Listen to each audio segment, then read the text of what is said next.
Oh, my golly.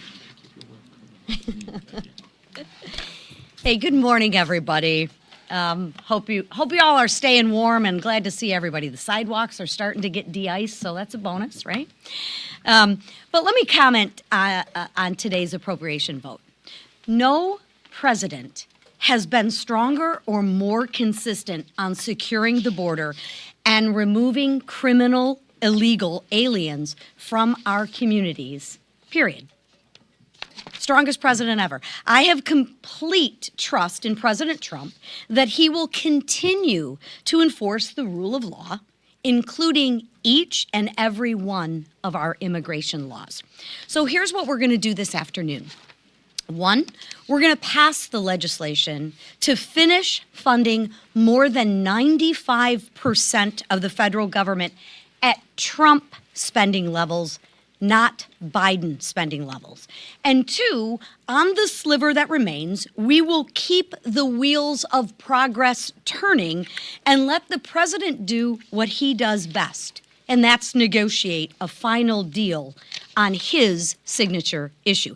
And I'll tell you what, if anyone can get this deal done that is going to crack down on illegal criminal aliens to protect our community, that's going to be President Donald J. Trump. So, with that covered by our president, House Republicans are remaining focused on Americans' pocketbooks.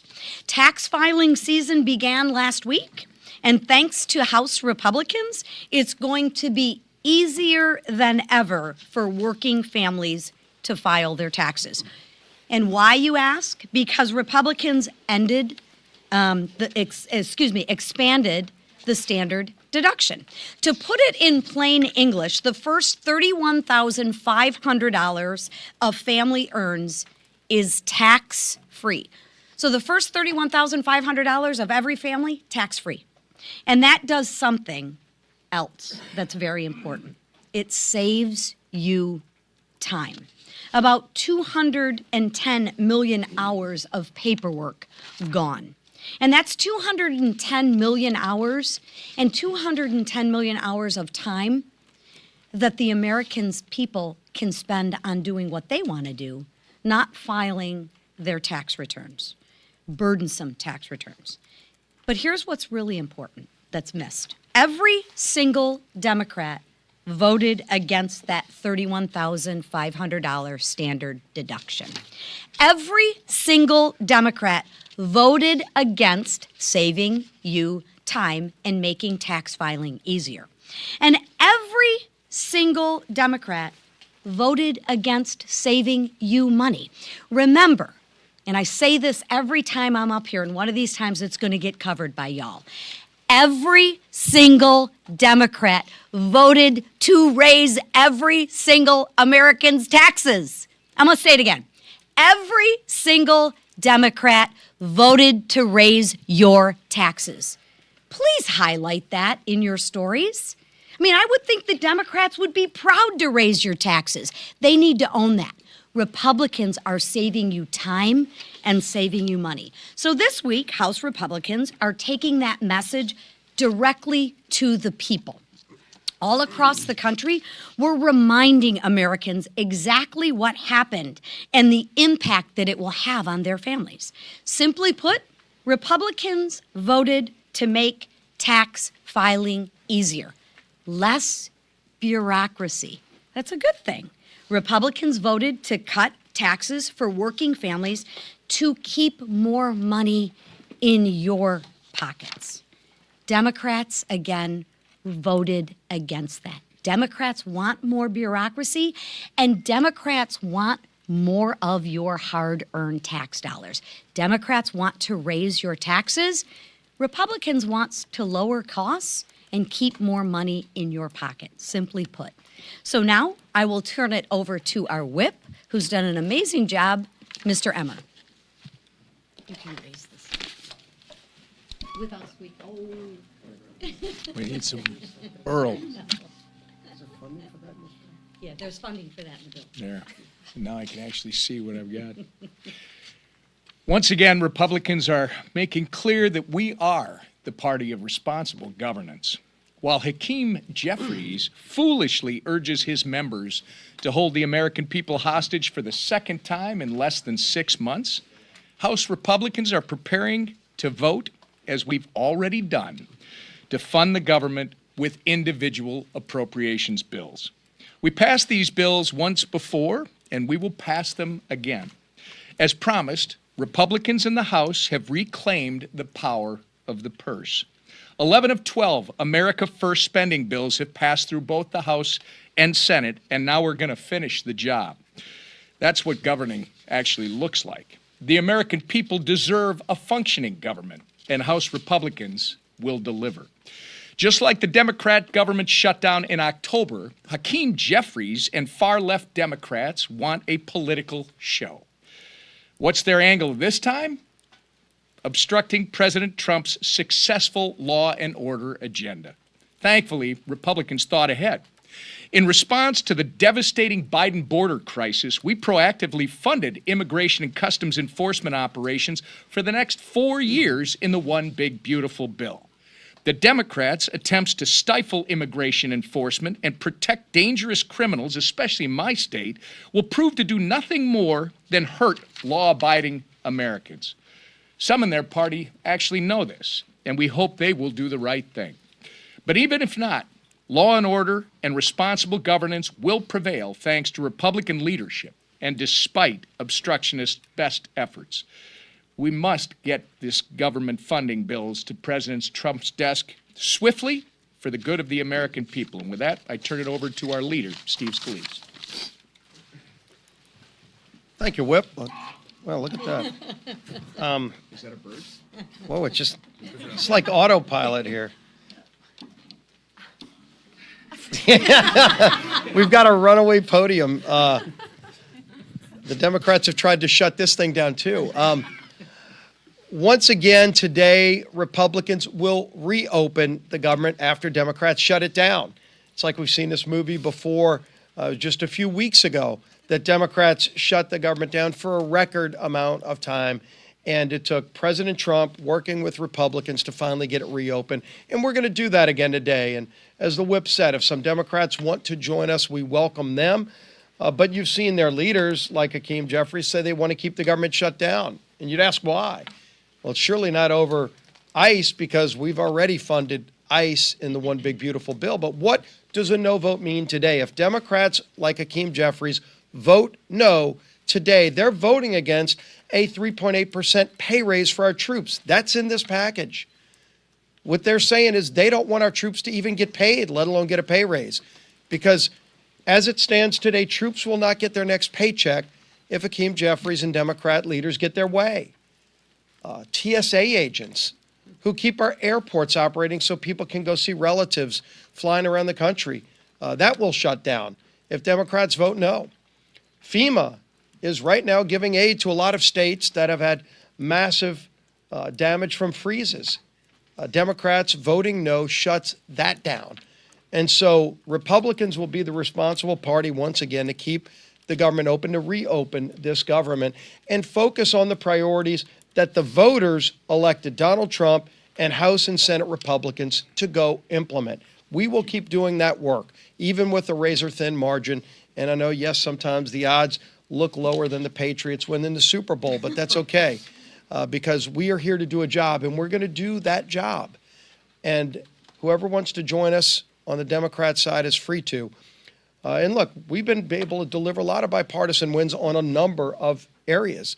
If you look at holding people accountable, Chairman Comer's right now in the middle of a negotiation with the Clintons. Bill and Hillary Clinton were subpoenaed on a unanimous vote, Republicans and Democrats voting unanimously, which almost never happens in the Oversight Committee, and it did, to say they have to come forward and testify over the Epstein files.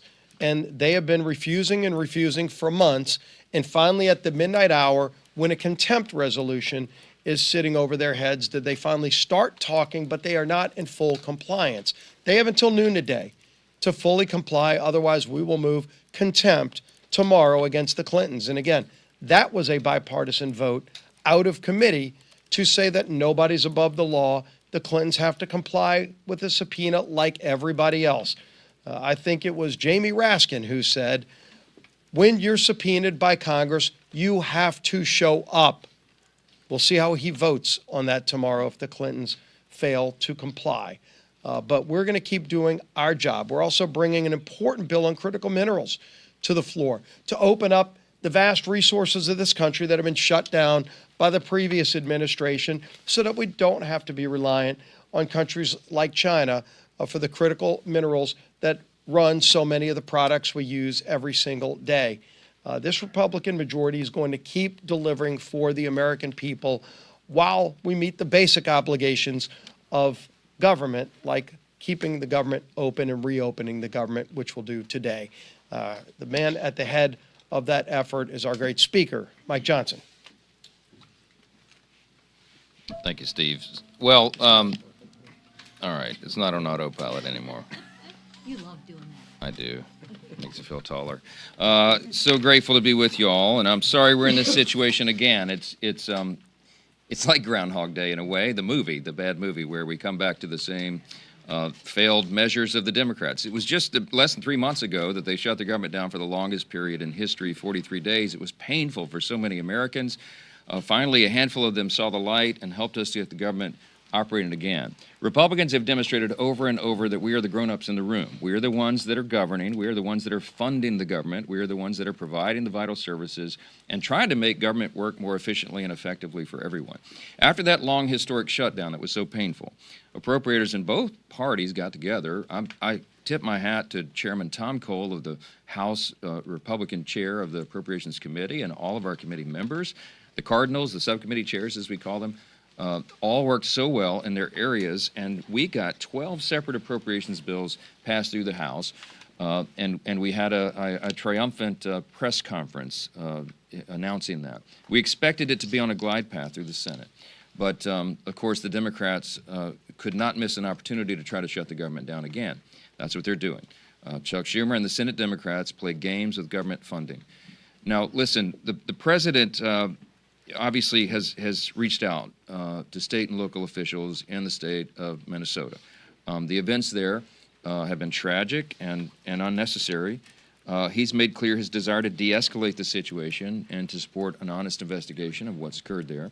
We now have Tom Homan in charge of operations there, and he's an extraordinary leader. He has 40 years experience. He's highly decorated, has worked in Democrat and Republican administrations, and knows what he's doing. And there's more order being brought to the chaos. Now, I want to hasten to say that the chaos is because, in large measure, the local and state officials in Minnesota have not been participating with federal law enforcement operations, and they've created a dangerous situation there, and that is really a big part of the problem here. The White House and the Senate continued in good faith. They've agreed to separate the Homeland Security funding bill, and that's fine. So we have 2 weeks now to negotiate in good faith on both sides. The White House and Senate Democrats are going to engage in that, but the House Republicans are as well. We have to make sure we maintain the important parameters here. We can't go down the road of amnesty. You can't, in any way, lighten the enforcement requirement of federal immigration law. That's what the American people demand and deserve. We want dangerous illegal criminals to be sent out of the country, and they've been very successful at that. But these negotiations are going to go forward. If the Democrats do insist on keeping the government shut down, their pointless obstruction is going to have no effect on border security, which we have done, we've secured, or immigration enforcement. As has been noted by the leaders here this morning, we did fund ICE operations for a few years now. So what they'll be shutting down, don't lose this, what they'll be shutting down is FEMA operations as we're cleaning up from the winter storms. They'll be shutting down TSA, which is obviously necessary to keep the country moving through our airports. Coast Guard operations. I mean, so many important functions in the Department of Homeland Security is what will be adversely affected by these partisan games.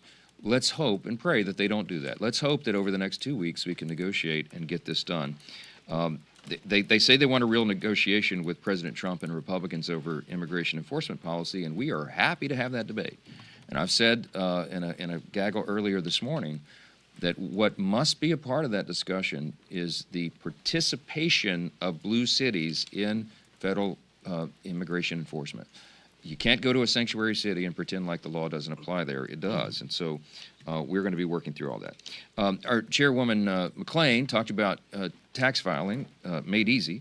Last week marked the beginning of tax season, and millions of American families are working through that right now, and they're recognizing the amount of time and money spent complying with the federal tax code is going to be significantly reduced this year because of great Republican policy. Some of the things we did in the Working Families Tax Cuts, the big, beautiful bill, obviously we intended to cut taxes and to advance America First pro-growth policies, but we also sought to reduce the tax burden on Americans because we know that reforming the tax system isn't just about reducing rates, it's also about reducing the paperwork and the compliance burden on Americans. And you heard these stats, I'll repeat them, but our Working Families Tax Cut locked in the doubled standard deduction. It boosted it further to $31,500 for American families. That's a lot of money to hardworking folks. And again, we remind you Democrats voted against all of those great reforms.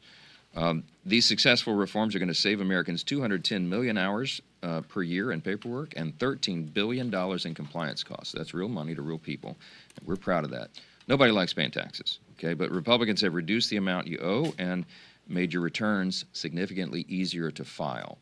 And so we're so grateful everyone's going to be able to take advantage of that. Last thing I just want to mention, and we'll take questions. I don't think the American people need any more evidence that Democrats want to tax the American people to death. Just check congress.gov. You can see all the bills they filed. But if they did, they should look no further than the Democrat-run D.C. Council's decision, listen to this, to decouple the local tax code from specific federal tax provisions. So in layman's terms, what they're trying to do here, any Democrat-run city is going to lead into this kind of nonsense, but they're preventing D.C. residents from experiencing the full benefits of the Working Families Tax Cuts bill. It's almost unimaginable that they would inflict that pain upon their own constituents, but that's what they're doing. D.C. is not alone in this obstruction. You've got strongholds, Democrat strongholds like New York and Colorado and Illinois, cities there, preventing their residents from enjoying these benefits. There's no way to spin it. Blue state governors intentionally harming their own residents just because the policies were offered by a Republican administration. I mean, that's what's happening. And it's just incredible to us. Is there any stronger evidence that Republicans are the party of affordability? Democrats say one thing and they do completely the opposite. And I'm so sad for you if you live in one of those jurisdictions. It's a real problem. If this act were to become local law, D.C. residents would be prevented from claiming no tax on tips, no tax on overtime, the increased standard deduction, and so much more. It's just wrong. There's an estimated 17,000 tipped workers here in the nation's capital, and the D.C. City Council is attempting to prevent them from enjoying this historic tax benefit. But House Republicans are going to work to fix it this week. We will advance Representative Gill's legislation to disapprove of that nonsense at the D.C. Council, because every American deserves to enjoy the benefits of the Republicans' historic tax cuts, even if you live in a Democrat stronghold. Have to take a couple questions. Bill, go ahead. Thank you, Speaker Johnson. Are you confident you have the votes for this rule vote to pass, and do you expect any Republican no votes at all? I don't, and this may be hard for some of y'all to believe, but I never doubted this. This was not the this is not my preferred route. I wanted to keep all 6 bills together. We worked so hard to pass them through the House, and I thought that should have been a package that sailed through the Senate, got to the president's desk, so we can fund government responsibly. We're spending less money year over year, and we're returning regular order around here, and that's a commitment I made when I became Speaker, and we're finally getting it done. But listen, the president agreed with Schumer that they would separate Homeland, and we'll do that, and we'll handle it. We're going to pass the rule today. It was never in doubt to me. The Republicans are going to do the responsible thing. I did talk to Hakeem Jeffries over the weekend, and he informed me that they would not be assisting in this endeavor. And I just think that's crazy. I mean, I just think that everybody needs to look at what's happening here. One party is moving forward, by the way, with the smallest margin in U.S. history. We now have a 1-vote margin. We are still sticking together. The Republican Party is sticking together because the stakes are so high. We're governing responsibly, and we're getting the job done. And Democrats, all they do every single day here is obstruct. And you can see the record for itself. They shut the government down for 43 days, the longest in history, just last fall, and they want to do it again. And it's just crazy. And I think the American people are going to think about this hard. When they go to the voting box and to the ballot box in the fall, and we decide who keeps the majority in Congress, I think they're going to give it to the grown-ups. I think the Republicans will be able to continue and grow our majority to keep governing. Otherwise, what Democrats will give you is chaos, shutdowns. They'll shut down the federal government. They keep proving it to you over and over. So take them at their word. Jay. Mr. Speaker. Explain this. So Jeffries told you he wasn't going to help with this. Did Schumer represent something different to you in your conversations with the president? Because it seems that there's a disconnect here that's hard to square. It is hard to square, and it's not my place to get involved in their family squabble.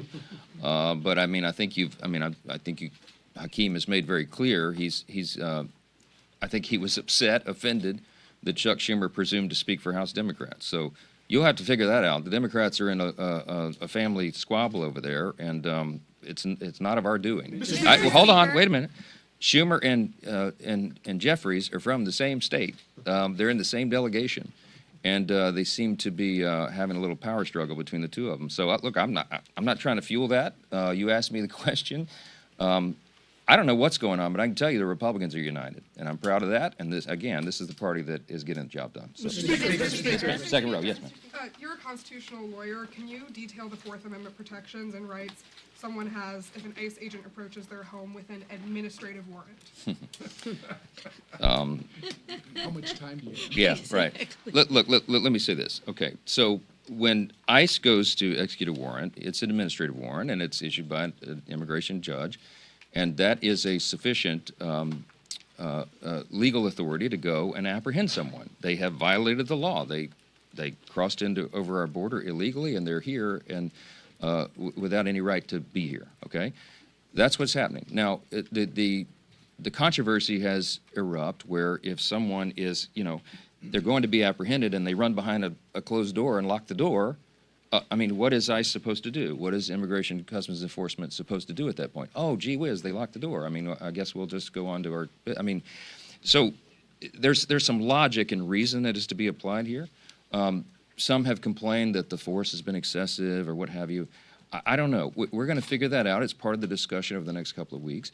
I tell you what the Democrats want to do and what we cannot do, and that is they want to add an entirely new layer of warrant requirement. Okay, they want to have a judicial warrant on top of the immigration judge warrant, and we can't do that. Just think of it logically. Okay, you've got maybe 20 million illegals who came across the border just in the last 4 years when the Biden-Harris administration opened the border wide. Okay, imagine if we had to go through the process of getting a judicial warrant, an additional warrant to go and apprehend people who we know are here illegally. How much time would that take? We don't have enough judges. We don't have enough time. It would take decades probably to do that. The people who are advocating for that don't want any immigration enforcement. They do not want anybody to be sent out of the country who's here illegally, and that is blatantly what their cause is. So we've got to apply reason. We do have to apply the Constitution. We have to respect it. And those parameters need to be determined. But I can tell you that we are never going to go along with adding an entirely new layer of judicial warrants because it is unimplementable. It cannot be done, and it should not be done, and it's not necessary. Mr. Speaker. Mr. Speaker. Thank you, Mr. Speaker. Good morning. In 2023, I remember this. You chaired a hearing after the FBI had that raid on Mark Houck, the pro-life father. Yep. And that was something that I think to this day Republicans say was a problem in the use of force by this government. Yeah. And my question now is obviously we understand ICE's legitimate purpose, but we've seen guns drawn on Americans who have not necessarily protesters. We've seen people pulled out of their houses, to your point about the warrants. Do you think ICE needs to change, and CBP, any of their tactics, given what your concerns about civil liberties from the past? I have great faith and trust in the leadership of Homeland Security and Tom Homan in particular, who's now in charge in Minnesota. He brings 40 years experience to this. He's very measured. We all believe that immigration policy ought to be balanced and strategic and smart, and it obviously needs to comply with the law. And I'm going to leave it to the experts to determine what that is. I think in the negotiation, I think we've got to remove the politics. We've got to look at what the Constitution says, what federal immigration law says, and if anybody wants to adjust immigration law, then that's that's why we're here in the legislative branch. But we need it. We need that approach. We need the temperature turned down. That's the president's words. And you need a steady hand at the wheel. I think Tom Homan is a great guy to do that. Yes, sir. I just want to circle back on the judicial warrant situation. Can you just explain to me why we're talking about adding additional requirements? Adding a judicial warrant is adding an additional requirement to this process. I mean, immigration advocacy groups for years have said, don't open the door for immigration agents without a signed warrant from a judge. ICE's own field manual says entering a home without a warrant is typically a violation of the Fourth Amendment. How is this raising requirement? Isn't this the MO for how things normally work? No, I mean, look, the question is to the Democrats who are ringing the bells and saying that they're trying to make this one of their demands in this negotiation. That's what I'm told. Some of them have. And I'm saying that that is a road that we cannot and should not go down. And to your point, ICE, for many years, obviously, has had in the manuals that you follow the Fourth Amendment restrictions and you do this in a meaningful and thoughtful way. But we have an unprecedented level of opposition and pushback. I mean, when you have local and state officials informing their citizens that they should impede the immigration, customs, and enforcement operations, it creates a dangerous situation, and that's what's led to all this chaos. If the governors and the mayors in the blue cities and states would participate with federal law enforcement, we wouldn't even be having these conversations. I mean, you would have a much smoother process, I think. So, look, we're going to have all these discussions over the next couple of weeks. We will figure out a path through this, but we have to enforce our immigration law. The American people made that the number one issue in the last election. The wide open border and the chaos that ensued because of it was the number one issue. The president got to work. We used the existing law that was on the books, as we always said, as I said, for 4 years under the Biden administration could have happened, and we closed the border tight in just a couple of months. We've had almost zero illegals released into the country since President Trump took over. Strong leadership. And the next commitment was, as we said to the American people, we will get the dangerous criminal illegals out of the country. And that's what they've been doing. And for anybody to impede that, they are impeding the will of the American people. They are creating a more dangerous situation on our streets, and it has to stop. So stay tuned for the rest of this. We'll get into the details of it. I'm just telling you that adding a whole new layer of judicial warrant requirements is an unworkable proposal, and I think the people who are making that suggestion understand that. I don't think they want anyone to be apprehended and sent out of the country, so we have to see again. Question about election. Happy belated birthday, Mr. Speaker. Happy belated birthday.